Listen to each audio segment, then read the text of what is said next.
Suicide is the 8th leading cause of death in Minnesota, and the number is sadly on the rise. A Maple Grove man shares a story about losing a friend to suicide and where he's finding solace. Reporter Eric Nelson shares that story. Inside this Bloomington skyscraper, 8 floors above the hustle and bustle of a busy interstate, there is a solemn place designed to ease the pain of people who lost loved ones to suicide. It is therapeutic for me. It's absolutely. When they see the names that are on these walls, they feel like they're connected to something, and it does provide support. This is the memorial wall, designed by Dr. Dan Reidenberg. On these boards are the names of countless people from across the U.S. who committed suicide, leaving behind family members and friends who wonder why. It impacts everybody in ways that nobody could have foreseen. The memorial is part of a nonprofit known as SAVE, or Suicide Awareness Voices of Education. Reidenberg knows that suicide has a domino effect on many. The ripple effect from one suicide goes out to the family, to the neighborhood, to the community, to the state. There is a light by each name on the memorial. It can be turned on for special occasions, such as a birthday. This gives families and friends a chance to reflect on the person they lost. We've had people that have taken a plane from New York to LA with a layover in Minneapolis, taken a cab to our office just to turn their friend's name on. Maple Grove's Chad Hutterlich has experienced the pain of suicide. Here's my friend Tom Boxell. Tom Boxell committed suicide in 2004, crushing his family and friends. And one day he's gone, and you can't figure out. It doesn't make sense. For Hutterlich, the stunning news was a lightning bolt out of the blue. Robin Williams is this comedian. He's got all this money. He's got this great life. Yet suicide. Why? Right? My friend Tom was exactly the same. Life of the party. Never saw him sad a single moment in our relationship. To this very day, the scars remain for Hutterlich. The healing process is ongoing. Immediately in my head, I went to what should I have done? What could I have done? Unfortunately, most people have been touched by suicide in some way. We have literally millions of survivors and new ones every year. It's an all too common tale. Hutterlich is one of them. All he has left are snapshots and memories of Boxell. We played a lot of golf together. We coached soccer together. We went to a lot of hockey games together. His escape is the memorial, where he can put life on pause. Hutterlich also wants people, groups, and companies to be part of the cause for suicide prevention. They can't get a lot of corporations to get involved with them, because even corporations see it as a topic that they don't want to be involved with. It's seen as taboo. Donations make it possible to get a person's name on the memorial. Sadly, there are many more waiting in the SAVE office files. It's a graphic example of suicide's tragic toll. And you can see how many we lose, and new ones are started every day. In Bloomington, I'm Eric Nelson, CCX News. Every September, Chad Hutterlich stages a charity golf tournament for Tom Boxell at Fox Hollow in St. Michael.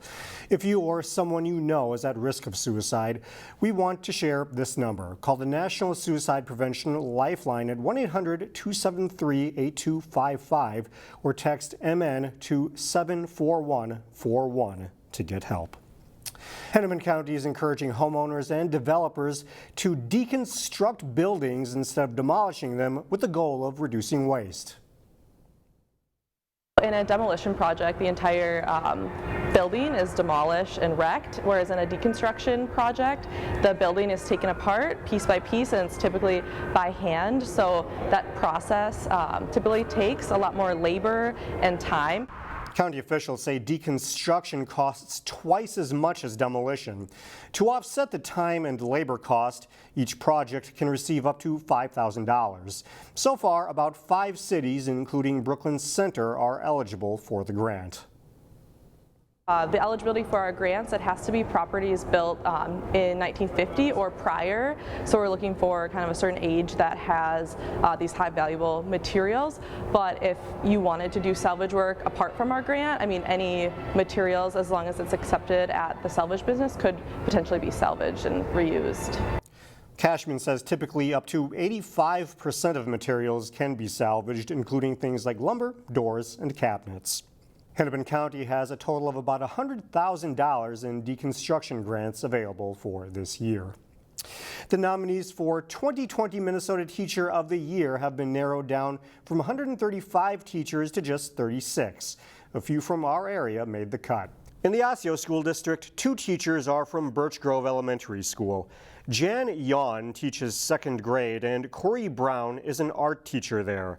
In the Wayzata District, there's Amanda Layden who teaches AP Biology at Wayzata High School. Education Minnesota will select 10 finalists from this group before naming a winner on May 3rd.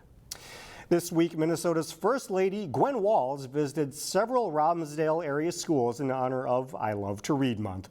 She visited classes at Neal Elementary, Forest Elementary, and Lakeview Elementary and read from the book, What Does It Mean to Be Kind?, which is about showing kindness in small, simple ways.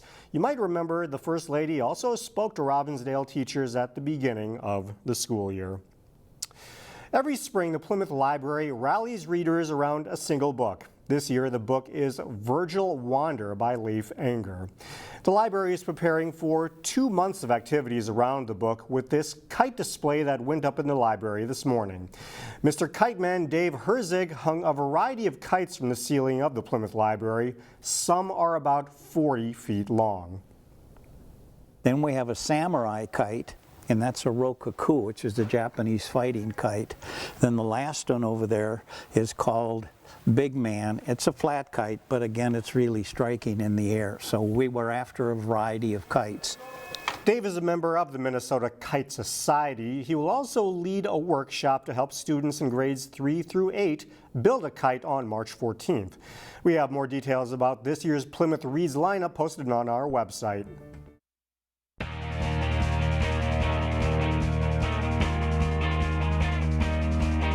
Three local teams played in section finals in boys hockey this week. In section 5AA, familiar foes met as Maple Grove was aiming for its 3rd ever trip to state when they met the Blaine Bengals for a 3rd time this season in the section 5AA final. Scoreless late in the first, Maple Grove gets a power play. Henry Nelson looks off the defender and fires the shot in for a 1-0 lead.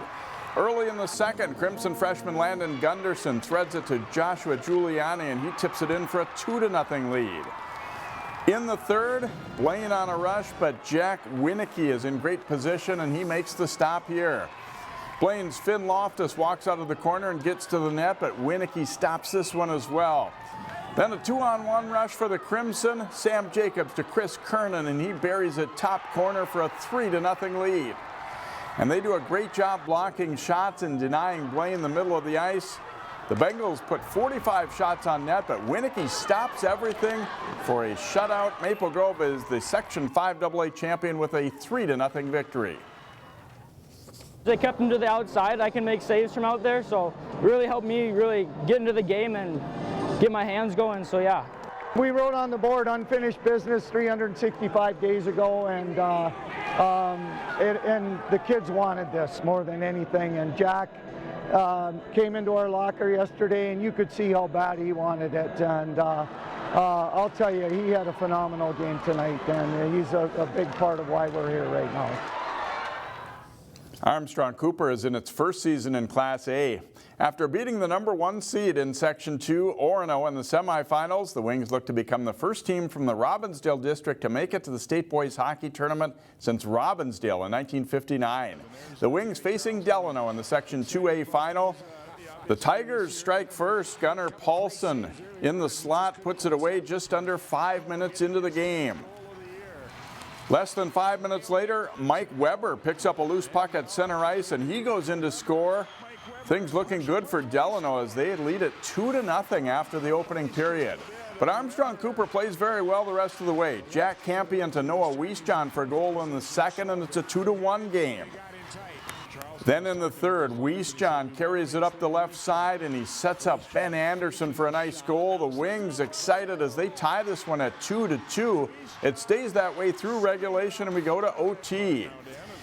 In the first overtime, AC nearly ends it, but the shot goes off the pipe, a near miss, and we go to a second overtime. And Delano wins it. Adam Brown steals the puck and he sets up Jesse Peterson and he scores on a great wrist shot. Armstrong-Cooper plays well, but it ends in a heartbreaking 3-2 loss in double OT. Benilde also lost in overtime in the 6AA final. Knowing the best way to hook grubs for catching winter panfish can make a difference in your success while out fishing. Here's Terry Tuma with this week's CCX Ice Fishing Tip. Now to hook Urlarvi, wigglers, whatever you want to title that grub, is you'll see, if you put it in your hand, you'll see sort of a bevel end with two little black specks.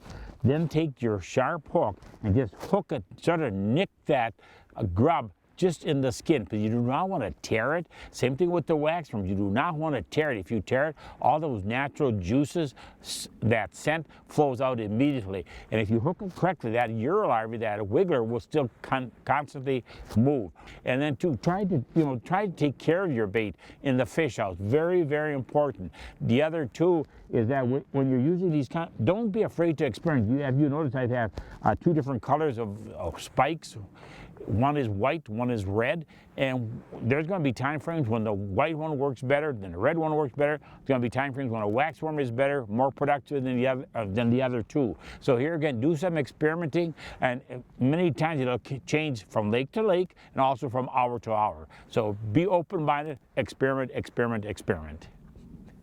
Thanks, Terry. Terry's final tip of the winter season airs later this coming week here on CCX Sports.